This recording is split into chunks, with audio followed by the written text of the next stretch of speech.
नीरज भाई, सबसे पहले मैं आपसे शुरू करता हूं। मिसेस गांधी ने बोला आज समान विचार के लोगों को साथ आना चाहिए। यही बातें शरद पवार जी भी कर रहे हैं। अपोजिशन यूनिटी की बातें भी हो रही है, लेकिन यूनिटी पहले घर में तो ले आइए जनाब। सचिन पायलट को धरना देना पड़ रहा है अशोक गहलोत के खिलाफ। पायलट अपनी फ्लाइट उड़ाए जा रहे हैं कॉकपिट में, उनके अलावा कोई नहीं है। दीपक जी, पहले तो सोनिया जी ने क्या कहा उसका सार करने में आपको ज्यादा शब्द लगे।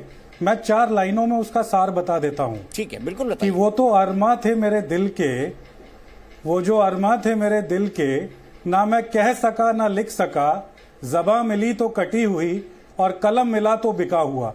बस इतनी सी बात सोनिया जी ने आज उस राष्ट्रीय अखबार में लिखी, जिसमें कहा गया कि जब विपक्ष के लोग सदन में बोलना चाहते हैं तो उनके शब्दों को एक्सपंज कर दिया जाता है, और जब सत्ता पक्ष के लोग सड़क छाप भाषा का प्रयोग सदन के अंदर और सदन के बाहर करते हैं तो उसका महिमा मंडन वो सदन के अंदर भी और टीवी चैनलों पर भी होता है। जैसा कि जस्ट अभी हो रहा था, जब एक सड़क छाप आदमी ऐसी भाषा का प्रयोग कर रहा था जो टीवी पर नहीं चलनी चाहिए।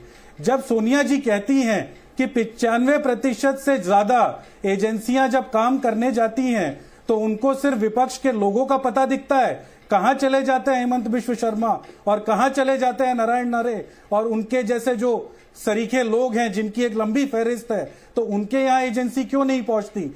जब सोनिया जी ये कहती हैं कि देश का 45 लाख करोड़ का जो बजट है उसको पास करने के लिए सिर्फ और सिर्फ आपने 5 मिनट लगाए, देश के 30% बिल आप लोगों ने सिर्फ 30 मिनट में बिना बहस के पार कर दिए, तो सोनिया जी कहां गलत कहती हैं जब वो कह देती हैं कि आज दीपक चौरसिया जैसे जो ईमानदार पत्रकार हैं वो पनामा पेपर्स, हिंडनबर्ग रिपोर्ट्स जैसी जब अपनी खोजी पत्रकारिता करते हैं और सदन के सामने रखते हैं तो सदन क्या कहता है? अरे इसके पीछे तो तथ्य नहीं, तो दीपक चौरसिया जैसा ईमानदार पत्रकार कहां जाए? आज इसके ऊपर तो प्रेशर है। तो सोनिया जी ने तो ये सब बातें रखी। क्यों घसीट रहे हैं? मैं ना 3 में हूं ना 13 में, इसमें ना हिंडनबर्ग रिपोर्ट मैंने लिखी ना आपने मुझसे ली। एक विदेशी एजेंसी की रिपोर्ट है। कोई बात नहीं, आपने अपनी बात कही, क्योंकि मेरा नाम लिया था, मैंने उस पर आपको अपनी बात कह दी। मैं सीधे चलता हूँ। मैंने तो दीपक भाई ये कहा कि आपको हम लोग बहुत सालों से देख रहे हैं, अब ये मत कह देना बचपन से देख रहे भैया, इतना बुढ़ा नहीं देश में कम है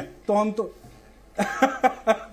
नहीं सर, हम आपको बहुत अभी तो मैं जवान हूं, मैं बता देता हूं सबको, पूरे इसीलिए मैंने कहा अभी तो मैं जवान। बिल्कुल नलिन कोहली जी, ये एक लब्बो लुआब ये है कि सिस्टमेटिकली इंस्टीट्यूशंस को नष्ट किया जा रहा है प्रधानमंत्री और आपके इकोसिस्टम के द्वारा। यही बात नीरज जी ने कही, आपका जवाब?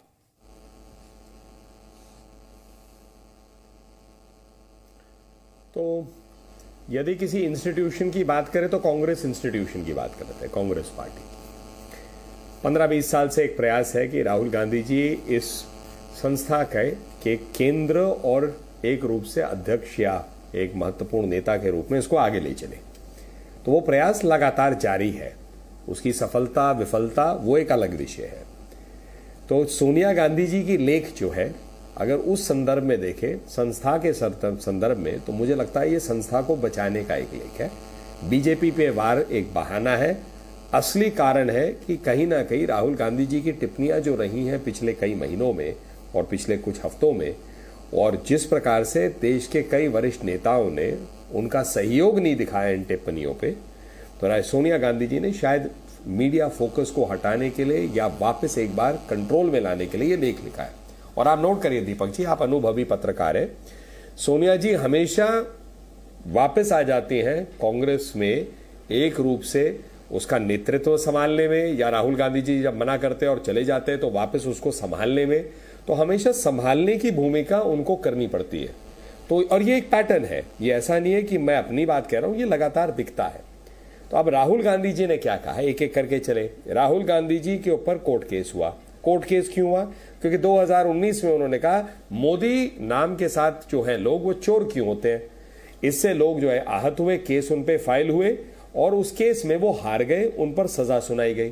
सजा सुनाई गई कोर्ट से, भाजपा ने तो नहीं सुनाई। वो सजा आई तो वो निष्कासित हो गए। निष्कासित क्यों हुए?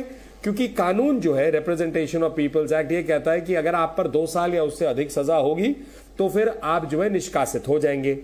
इसमें एक प्रावधान लाने के बाद मनमोहन सिंह जी ने और उस समय विधि मंत्री कपिल सिब्बल जी ने कहा था भी 3 महीने का समय होना चाहिए निष्कासित होने से पहले, उसके लिए ऑर्डिनेंस या अध्यादेश लाने की कोशिश की। लेकिन उस समय राहुल गांधी जी अजय माकन जी के प्रेस वार्ता में आए, मनमोहन जी देश के प्रधानमंत्री अमेरिका में थे, उन्होंने कहा यह अध्यादेश कूड़े के डब्बे में जाना चाहिए, फाड़ के उन्होंने कूड़े के डब्बे में फेंक दिया। उसके बाद 30-32 लोग निष्कासित हुए। राहुल गांधी जी जो भी हो 34वें नंबर पे 38वें नंबर पे वो भी निष्कासित हुए।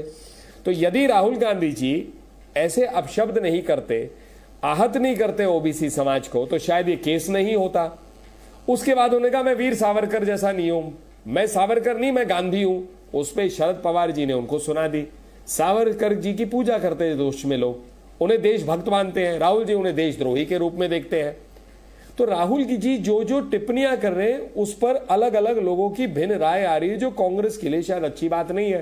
तो सोनिया गांधी जी वापस आ गई। ठीक है, तो ये विषय भाजपा का मां ने बेटे ये विषय कांग्रेस की को आगे बढ़ाने के लिए ये पूरा लेख लिखा है। आपकी बात का निष्कर्ष निकालूं मैं, मुद्दों को संभालने के लिए, बेटे को बचाने के लिए, जो हर मां करती भी है, ऐसी बात नहीं है।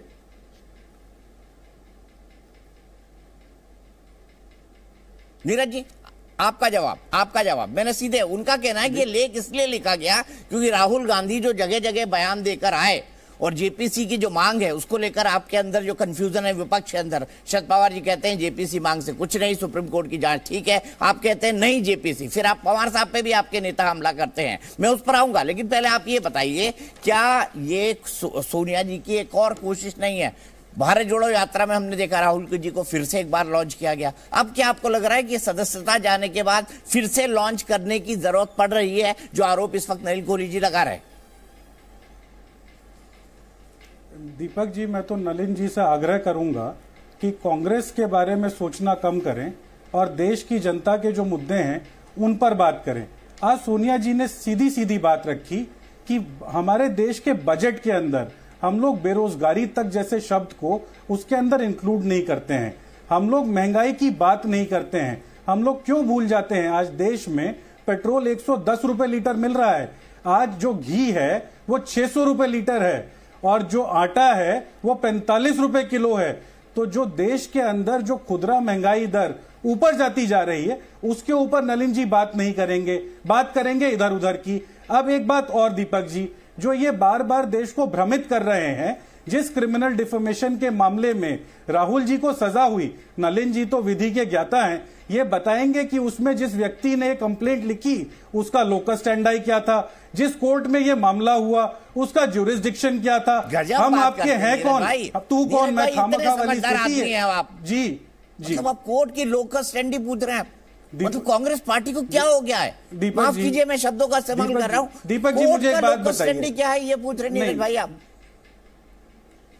दीपक जी थोड़ा सा ना ज्ञान, मेरे पास भी विधि का ज्ञान है और हमारे देश की न्यायिक प्रक्रिया के अंदर अगर किसी निचली अदालत ने किसी फैसले में कोई त्रुटि रखी हो तो उसको बदलने का अधिकार ऊपर की अदालतों के पास है। माना तो आज अगर मैं किसी कोर्ट के फैसले में बात, कोई अगर त्रुटि है का इस्तेमाल कर रहे हैं कि कोर्ट की लोकस स्टैंडाई क्या है जी, क्या कोई राजनीतिक दल भारत की न्याय व्यवस्था की लोकस स्टैंडी पे सवाल उठाता है? मैं ये जानना चाहता हूं आपसे सिर्फ। नहीं दीपक जी मैं उस सूरत की कोर्ट के लोकस स्टैंडाई की बात पूछ रहा हूं कि जब कर्नाटक में दिया गया भाषण जिसका सूरत से कोई लेना देना नहीं, वो उसकी परिस्थिति में नहीं हुआ, तो उसमें इस कोर्ट का लोकस स्टैंडाई बना कैसे और जो आज उसका ज्यूरिसडिक्शन कैसे बना, और जिस व्यक्ति ने किया उसका नाम तो उस भाषण में कहीं नहीं था, उसमें तो नीरव मोदी था। आप नीरज भाई अगर आप लॉ समझते हैं तो ज्यूरिडिक्शन इस हिसाब से होता है कि कंप्लेनेंट कहाँ का है। मैं इसमें कुछ कहूँ दीपक जी मैं नीरज भाई कंप्लीट कर लीजिए, फिर मैं नलिन कोहली जी के आ रहा हूँ।